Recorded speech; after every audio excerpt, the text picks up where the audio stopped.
दोस्तों, प्यार मोहब्बत को लोगों ने पूरी दुनिया के अंदर बहुत ज़्यादा रिस्पेक्ट दी है। अगर आप लोग देखते हैं, चाहे बॉलीवुड हो या फिर हॉलीवुड, हर जगह आप लोग के प्यार के ऊपर बहुत बढ़िया बढ़िया मूवीज़ देखने को मिली है और प्यार को हमेशा इंसान ने रिस्पेक्ट दी है। लेकिन दोस्तों, प्यार हो जायज़ तरीके से हो, सही तरीके से हो, और उसके बाद में जो दोनों प्रेमी और प्रेमिकाएँ हैं अगर सही रास्ते पर चलकर एक दूसरे को अपनाएं तो वाकई प्यार करने में कोई बुराई नहीं है, कोई हर्ज नहीं है। लेकिन दोस्तों, अगर यही प्यार अवैध संबंधों वाला प्यार हो तो ये प्यार ऐसा प्यार होता है कि ये खून मांगता है। और दोस्तों, आज की कहानी में बिल्कुल ऐसा ही हुआ। एक ऐसे अवैध संबंध होते हैं जिसकी वजह से एक ऐसा कत्ल होता है कि जिसको सुलझाने में पुलिस को ज़्यादा मुशक्क़त तो नहीं करनी पड़ती है, लेकिन उस कहानी को सुलझाने के बाद में जो कातिल है, जब उसका नाम निकल के आता है तो लोग वाकई हैरान और परेशान होते हैं। लोग यही सोचते हैं कि आखिर ये कैसे कातिल हो सकता है। तो दोस्तों, पूरी कहानी सिलसिलेवार तरीके से मैं आप लोगों को बताऊंगा, बस आप लोग इस वीडियो में अंत तक बने रहिएगा। दोस्तों, रात के 10 बज चुके हैं। मैं हूं आप सभी का अपना शाविज़ मलिक और हाजिर हूं आप लोगों के सामने फिर से एक क्राइम की कहानी को लेके, एक क्राइम की घटनाओं को लेके।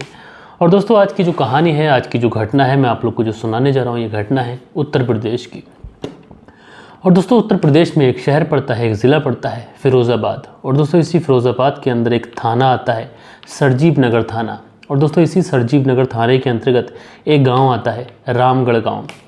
और दोस्तों, मैं बात कर रहा हूं 18 मई साल 2024 की। इसी रामगढ़ गांव के अंदर एक जगह पड़ती है जिसको बोलते हैं कुकरुम कोठी के आसपास है, जहां पर चंद्रबार गेट है और सूफी वाला घाट के आसपास एक मंदिर है, जिस मंदिर को बोला जाता है शनिदेव मंदिर। और यहीं पर खेतों के आसपास 18 मई साल 2024 को जब कुछ लोग उधर से निकल रहे होते हैं तो उनकी नज़र एक शव के ऊपर पड़ती है। एक इंसान जो कि बेहोशी की हालत में है या फिर ऐसी हालत में है जैसे मृत हो, तो लोग भागे भागे उस शव के पास जाते हैं, यानी उस व्यक्ति के पास जाते हैं। तो देखते क्या है कि ये जो व्यक्ति है वाकई में इसकी मृत्यु हो चुकी है और शायद किसी ने इसकी हत्या कर यहाँ पर खेतों में कबाड़ के अंदर इसके शव को छुपाया है। अब दोस्तों, उसके बाद में ये जो पूरी खबर थी सनसनी की तरह पूरे इलाके में फैल जाती है। और उसके बाद में दोस्तों, ये खबर पहुंचती है इसी फिरोज़ाबाद के जो सरजीव नगर थाना है, इसी में एक गांव पड़ता है रामगढ़। यहीं पर एक व्यक्ति रहते हैं जिनका नाम है सत्यप्रकाश। और सत्यप्रकाश का बड़ा बेटा जूनी, जो कि कल से घर से गायब है और घर पर नहीं आया है। हालांकि जो बहू है पुलिस थाने में जाने के बाद में रिपोर्ट भी लिखवाती है, और जब रिपोर्ट लिखवाती है उसमें बताती है कि एक दिन हो चुका है, उसका पति जो है घर से किसी काम के सिलसिले में बाहर गया था, लेकिन उसके बाद से लौट कर नहीं आया। अब जैसे ही ये खबर इस परिवार को पता चलती है कि इसी शनिदेव मंदिर के पास में खेतों के आसपास एक शव मिला है, तो ये लोग भी दौड़े दौड़े भागे भागे वहाँ पर पहुँचते हैं। जैसे ही लोग वहाँ पर पहुँचते हैं तो देखते क्या है कि एक शव है, उसके नज़दीक पहुँचते हैं। जैसे ही ये लोग नज़दीक पहुँचते हैं तो इस शव की शिनाख्त कर लेते हैं। दरअसल मरने वाला व्यक्ति कोई और नहीं बल्कि इसी सत्यप्रकाश का बेटा जोनी था। जोनी जो कि अपनी पत्नी के साथ में घर पर रहता था और अचानक से काम के सिलसिले में घर से बाहर निकला था और उसके बाद से लौट के नहीं आया। हालांकि पत्नी पुलिस थाने में जाके कंप्लेंट लिखाती है, लेकिन पुलिस जब तक ढूंढती, जब तक इस तरीके की खबर आ जाती है, पुलिस को इस तरीके की न्यूज़ मिल जाती है कि इसी शनिदेव मंदिर के पास में खेतों के पास में एक शव पड़ा हुआ है। इस शव की पहचान हो जाती है। जूनी नाम का व्यक्ति जो कि सत्यप्रकाश का बेटा है, ये घर से गायब था, उसी का ये शव है। अब दोस्तों, सबसे पहले पुलिस शव को अपनी कस्टडी में लेती है। कस्टडी में लेने के बाद में सीधा इसे पोस्टमार्टम के लिए भेजती है। इधर जो जोनी की पत्नी होती है, उस पत्नी का नाम है ज्ञानवती देवी, उसका रो रो कर बुरा हाल होता है। जोनी के पिता, उनको भी रो रो कर बुरा हाल होता है। भाई वो भी परेशान। अब जो पूरा घर जो है परेशान है। इधर दोस्तों, पुलिस इस पूरे केस को सुलझाने के लिए वहाँ पर जो लोग आए थे उन सबसे पहले उन लोगों से पूछताछ करती है। उनसे पूछताछ करती है कि कौन यहाँ पर पहले आया था और उसने किस अवस्था में इस शव को देखा। सारे लोग अपने बयान लिखवाते हैं। बयान लिखवाने के बाद में उधर पोस्टमार्टम की रिपोर्ट जो थी उसका इंतज़ार करने लगते हैं। लेकिन दोस्तों, जो अर्ली रिपोर्ट होती है उसमें ये पता चल जाता है डॉक्टर को कि इस व्यक्ति की हत्या जो की गई है वो गला दबाकर हत्या की गई और उसके बाद में इसके शव को ठिकाने लगाया गया। अब दोस्तों, उसके बाद में पुलिस वाले इन घर वालों से पूछताछ करते हैं और सत्यप्रकाश से कहते हैं कि तुम्हारे बेटे की किसी से कोई दुश्मनी थी या फिर हाल फिलहाल में उसका किसी के साथ में कोई झगड़ा हुआ हो, किसी से कोई पैसों का लेन देन। तो सत्यप्रकाश कहते हैं कि साहब, उसका बेटा ना तो झगड़ालू था, ना तो उसके ऊपर किसी का पैसों का लेन देन था, यानी उसका बेटा सीधा और सरल भाषा वाला व्यक्ति था। उसकी किसी से कोई लड़ाई झगड़े वाली बात कभी होती ही नहीं थी। अब उसके बाद में दोस्तों, पुलिस जो थी वो सत्यप्रकाश पिता के बयान लिखती है। उसके बाद में पत्नी, जिसका नाम था ज्ञानवती देवी, उससे पूछताछ करती है कि किस टाइम गए थे, क्या किसी का कॉल आया था या फिर किसी ने बुलाया था या फिर हाल फिलहाल में कोई झगड़ा हुआ हो जो पिता सत्यप्रकाश को ना पता हो, तुम्हें पता हो।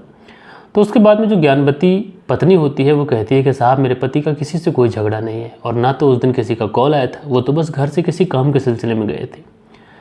अब दोस्तों पुलिस वाले सब लोगों के बयान लिखवा चुकी थी, लेकिन पुलिस के सामने बड़ा सवाल ये था कि आखिरकार जोनी की हत्या किसने की, और हत्या के पीछे जब तक कोई मोटिव ना हो तो भले ही कोई कैसे हत्या कर सकता है। उसके बाद में पुलिस जो थी इस मामले को काफ़ी ज़्यादा संगीनता से लेती है और सबसे पहले जोनी का जो मोबाइल नंबर है उस मोबाइल की कॉल डिटेल निकालती है। अब दोस्तों जो जोनी का मोबाइल है उसकी जो कॉल डिटेल निकाली जाती है तो उस कॉल डिटेल में एक नंबर मिलता है, जो नंबर रजिस्टर्ड होता है जय सिंह यादव के नाम पर। अब दोस्तों जय सिंह यादव के नाम पर रजिस्टर्ड होता है और लास्ट बार जो बात हुई थी वो जय सिंह से ही हुई थी, इसलिए पुलिस अब जय सिंह पर कहीं ना कहीं शक करती है। अब दोस्तों पुलिस जब जय सिंह का मोबाइल नंबर का CDR निकालती है तो उसमें कुछ चौंकाने वाली चीज़ें आती है। दरअसल जय सिंह का जब मोबाइल नंबर की डिटेल निकाली जाती है तो पता चलता है जो जोनी है जिसकी हत्या हुई है उसकी जो पत्नी है ज्ञानवती देवी, उसके साथ में जय सिंह के मोबाइल से कई बार बात हुई है। अब दोस्तों जब ये चीज़ें सामने आती हैं तो पुलिस थोड़ा सा इस मामले में सतर्क होती है। उसके बाद में पुलिस इस मामले में अंदर ही अंदर छानबीन शुरू करती है। तो अंदर ही अंदर जब पुलिस छानबीन शुरू करती है तो उसमें पुलिस को बड़ी चौंकाने वाली चीज़ मिलती है। दरअसल पुलिस को पता चलता है कि जो जोनी की पत्नी थी ज्ञानवती देवी, उसके अवैध संबंध जय सिंह यादव के साथ में है। अब जैसे ही पुलिस को ये चीज़ें पता चलती हैं उसके बाद में पुलिस जय सिंह यादव की तलाश करती है और उसके बाद में जय सिंह यादव जो था वो पुलिस की गिरफ्त में आता है। और ये जो मामला था शनिवार वाले दिन इसका शव मिला था पुलिस को 18 मई को। उसके बाद में सोमवार को ही पुलिस जो है वो जय सिंह को गिरफ्तार कर लेती है और जय सिंह जो गिरफ्तार होता है वो नगला बैदी जो आश्रम है वहाँ से ही इस जय सिंह यादव, पिता का नाम लाखन सिंह और जो कि रहने वाला है झारकी थाना पचखोरा का, उसके साथ में इसका एक दोस्त भी होता है जिसका नाम योगेश होता है, सन ऑफ दयाशंकर, और उसके बाद में एक और दोस्त होता है जिसका नाम होता है प्रांशु पुत्र राकेश, और ये दोनों रहने वाले थे मधवली थाना टूंडला के। अब दोस्तों पुलिस इन तीनों को गिरफ्तार करती है क्योंकि इस जय सिंह के साथ में इसके दो दोस्त भी होते हैं, तो इन दोनों को भी गिरफ्तार करती है क्योंकि पुलिस को इस मामले में छानबीन करनी थी, पूछताछ करनी थी। अगर ये दो दोस्त उसके साथ थे तो ज़रूर ये कुछ ना कुछ जानते होंगे। उसके बाद में इन दोनों को गिरफ्तार करके लेके आया जाता है, जय सिंह से पूछताछ की जाती है। इधर जो पत्नी थी उसको भी पुलिस थाने लेके आया जाता है, पत्नी जिसका नाम था ज्ञानवती देवी। अब दोस्तों ज्ञानवती और जय सिंह से जब पूछताछ की जाती है तो कुछ चौंकाने वाली चीज़ें सामने आती हैं। दरअसल जय सिंह कहता है कि उसके रिश्ते इस ज्ञानवती देवी के साथ में है और उससे पूछा जाता है कि तुम क्या करते हो क्या नहीं करते हो। तो जय सिंह बताता है कि वो डीजे बजाने का काम करता है और शादी समारोह में, बर्थडे पार्टी में या फिर कोई और समारोह हो उसके अंदर डीजे लगाता है और इसी वजह से उसकी आए दिन अलग अलग लोगों से मुलाकात होती है, अलग अलग महिलाओं से मुलाकात होती है। और इस कहानी की शुरुआत होती है अब से 3 साल पहले से। जय सिंह बताता है अब से 3 साल पहले उसने एक शादी समारोह में अपना डीजे लगाया था और वो जो बैकुंठी मैरिज हॉल है जो कि तहसील टूंडला में पड़ता है उसी में इसने अपना डीजे लगाया था। और वहीं पर जो फूल बरसाने वाली, अक्सर आप लोग देखते हैं शादी में स्वागत के लिए कुछ महिलाएं ऐसी होती हैं जो थाली में फूल लेकर फूल बरसा रही होती है, उसी में ये जो ज्ञानवती देवी थी ये फूल बरसा रही होती है और इसकी मुलाकात उसी समय जय सिंह से होती है। अब जब इन दोनों की मुलाकात होती है तो ये दोनों एक दूसरे से नंबर एक्सचेंज करते हैं। नंबर एक्सचेंज करने के बाद में ये दोनों अब बातचीत शुरू कर देते हैं। और दोस्तों जब इन दोनों के बीच में बातचीत शुरू होती है तो पहले तो बातचीत दोस्ती में बदलती है और दोस्ती कब प्यार में बदल जाती है इन दोनों को कानो कान खबर नहीं होती। उसके बाद जो ज्ञानवती थी, इसका जो पति था जोनी, जब भी ये काम के सिलसिले में बाहर जाता है ये तुरंत जय सिंह को कॉल लगा देती और उससे घंटों घंटों बात करती। अब दोस्तों जब इन दोनों के बीच में बातचीत शुरू होती है तो आजकल का जो एक मॉडर्न ज़माना है, मॉडर्न ज़माने में जो रिवाज है, सबसे पहले अवैध संबंध, उसके बाद में इन दोनों के बीच में शारीरिक संबंध बनते हैं। जो ज्ञानवती देवी थी वो इस जय सिंह से मिलने के लिए बाहर जाती है, दोनों एक दूसरे के साथ में शारीरिक संबंध बनाते हैं और उसके बाद से जो चीज़ें थी लगातार चलती रहती हैं। कुछ दिनों तक तो ये चोरी छुपे मिलते हैं, लेकिन उसके बाद में जो ज्ञानवती देवी थी एक प्लान बनाती है और इस प्लान के तहत ये जय सिंह से कहती है कि वो उसके पति की उससे दोस्ती कराएगी और उसके बाद में तुम उसके घर आ जा भी सकते हो। अब दोस्तों जो जय सिंह था वो हाँ कर देता है। उसके बाद में जो ज्ञानवती देवी थी वो एक चाल चलती है और अपने पति से इस जय सिंह की किसी भी तरीके से दोस्ती करा देती है। जब जय सिंह और जो जोनी था इन दोनों की दोस्ती हो जाती है तो उसके बाद में इनका मिलना मिलाना शुरू होने लगता है। अब जो जय सिंह था ये अक्सर जोनी के घर आ जाता, कभी वहाँ पर खाना भी खाता, पानी पीता और इसी तरीके से जब भी उसे मौका मिलता तो उसकी पत्नी के साथ में डीजे भी बजाता। इसी तरीके से जो चीज़ें थी लगातार चलती रहती हैं। लेकिन दोस्तों कहते हैं ना कि अवैध संबंध ऐसे होते हैं कि इसको भले ही इंसान कितना ही छुपाए, कितना ही बचाने की कोशिश करे और ये छुप नहीं पाते। और दोस्तों उसके बाद में 1 साल पहले की ये बात है कि जो जय सिंह था ये जोनी के घर पे आता है। जोनी उससे कहता है कि उसकी बहन की शादी है और हल्दी समारोह में तुम्हें आना पड़ेगा। उसके बाद में जय सिंह होता है, कहता है ठीक है। हल्दी समारोह में ये पहुंचता भी है और जोनी को कुछ पैसे भी देता है जिससे वो शादी वगैरह में खर्चा भी कर सके। अब दोस्तों यहाँ पर ये सोचना चाहिए था जोनी को कि एक व्यक्ति जो कि अनजान है, उसकी दोस्ती उसकी पत्नी ने कराई है और वो व्यक्ति उसको पैसे भी दे रहा है, सब कुछ दे रहा है, उसके घर आ रहा है, जा रहा है, मतलब क्या है, ये चीज़ें समझना चाहिए थी जोनू को। लेकिन दोस्तों जोनी जो इन चीज़ों को नहीं समझ पाया, धीरे धीरे जब चीज़ें आगे बढ़ती हैं तो जोनी को ये पता चल जाता है कि उसकी पत्नी के अवैध रिश्ते उसके ही दोस्त जय सिंह के साथ में है। जब उसको ये पता चलता है तो वो अपनी पत्नी के ऊपर काफ़ी ज़्यादा सख्ती दिखाता है। अब दोस्तों जब वो अपनी पत्नी के ऊपर सख्ती दिखाता है तो पत्नी एक बार को परेशान हो जाती है, क्योंकि उसको मिलने की आदत थी जय सिंह थे। अब जय सिंह से जब वो मिल नहीं पाती है तो ये दोनों एक प्लान बनाते हैं और इस प्लान में ये लोग फैसला करते हैं कि जो जोनी है उसको इस दुनिया से हमेशा हमेशा के लिए विदा कर देना चाहिए। और ये प्लानिंग करते हैं। जो जय सिंह था ये अपने दोस्त योगेश और प्रांशु को अपने इस पूरे प्लान में शामिल करता है और इसी 18 मई को जोनी को कॉल करते हैं। कॉल करने के बाद में इसे कुकरू कोठी के पास बुलाते हैं और इसी कुकरू कोठी के पास में जो चंद्रावर गेट है, यहाँ पर बैठ के ये काफ़ी ज़्यादा शराब पीते हैं और शराब पीने के बाद में ये सोफ़ी वाले घाट पर नहाने के लिए चले जाते हैं। और वहाँ पर पहुँचने के बाद में जो जय सिंह था और इसके जो 2 दोस्त थे, ये तीनों मिलकर जोनी का गला दबाते हैं। गला दबाने के बाद में उसकी हत्या करते हैं। उसके शव को वहीं पर जंगलों में फेंक कर वहाँ से 9-11 हो जाते हैं। और उसके बाद में जय सिंह इस ज्ञानवती देवी को भी कॉल करता है और कॉल करने के बाद में कहता है कि जो हमारे रास्ते का कांटा था उसे मैंने हमेशा हमेशा के लिए निकाल दिया। उसके बाद में ये पत्नी भी काफ़ी ज़्यादा खुश हो जाती है। लेकिन दोस्तों उसके बाद में ये अपने पति की गुमशुदगी की रिपोर्ट लिखाने जाती है और ऐसा नाटक करती है परिवार वालों के सामने कि जैसे उसके पति के गुम होने का उसे अफसोस है, उसे गम है।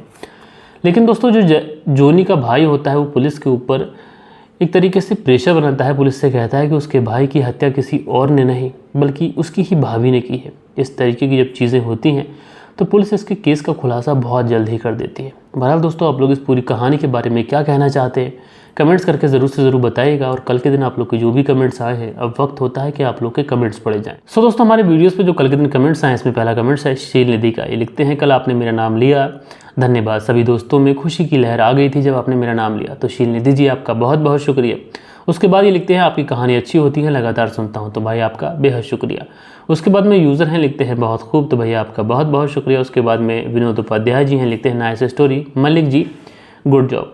तो विनोद उपाध्याय जी आपका बहुत बहुत शुक्रिया। उसके बाद में राज रावत हैं, लिखते हैं आज की कहानी बहुत सुंदर लग रही है सुनने में। तो राज रावत जी आपका बहुत बहुत शुक्रिया। उसके बाद में उमराव सिंह हैं, लिखते हैं नमस्कार भाई, मैं उमराव सिंह राठौर, ज़िला बाड़मेर, राजस्थान, भारत पाक सीमा के नज़दीक रहता हूँ और आपको रोज़ सुनता हूँ।